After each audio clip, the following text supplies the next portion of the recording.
your hips are not going to be suffering from any kind of ailment, I think we have to move them to their optimum range. Now, don't forget, I'm not overriding that sometimes there are hereditary conditions or growth within the bone structure of the ball and the socket, but understand it. My thigh bone coming up, there's a ball at the inside, with a truncator on the outside. Yeah. It slots into a socket, which is my hip. In between, the bone never touches bone. So in between is cartilage. It's almost like an eiderdown or real padding. And in the padding are nodules that generate or produce the synovial fluid. Okay.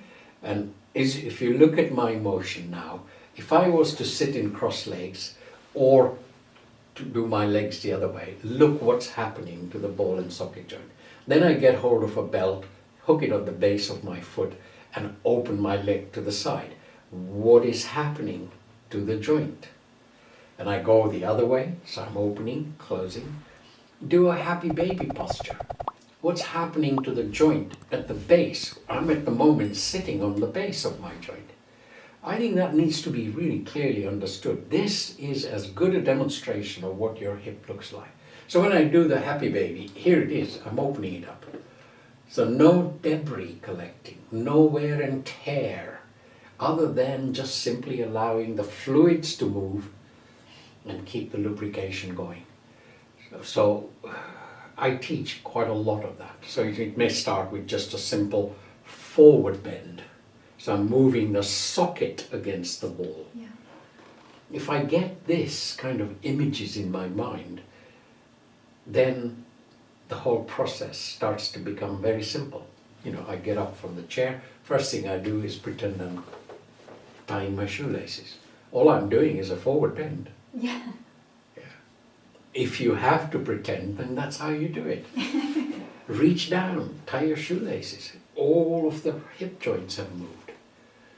So your question was, what kind of conditions arrive in classes? These are some of the obvious ones. Yeah. But the ones that arrive, which I really have a very easy way. If you stay in a class for an hour and a half, everything was. I see faces coming in, especially after work in the evening classes. They've had a bad day.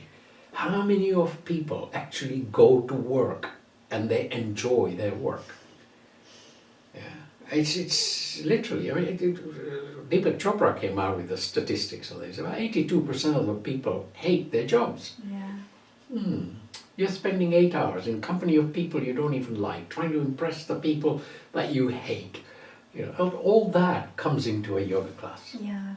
Yoga teacher picks up on it. Everybody lie down. So is that all I'm going to do to? No, you take them through 10, 11 postures. By the time they leave the class, then you see their faces have changed. The color on the face has changed. The tension has gone. Well, where did it go? I don't care where it went, as long as it's not within me. Yeah. I go home, have whatever I want, and go to sleep, get a decent sleep, because that's how the body repairs itself. Yeah, indeed. And actually, sleep is another big one. I'd love to have a good conversation with you on that one as well. We need to have a separate session on that one. Absolutely. Because there's so much tied up in sleep. This is really the boundary of the physicality and the mental aspects. And the population, you talk about changes that have taken place in the modern day, when we talked about arthritis. In the last 2 years, we've had this area, the mental area, grow much bigger.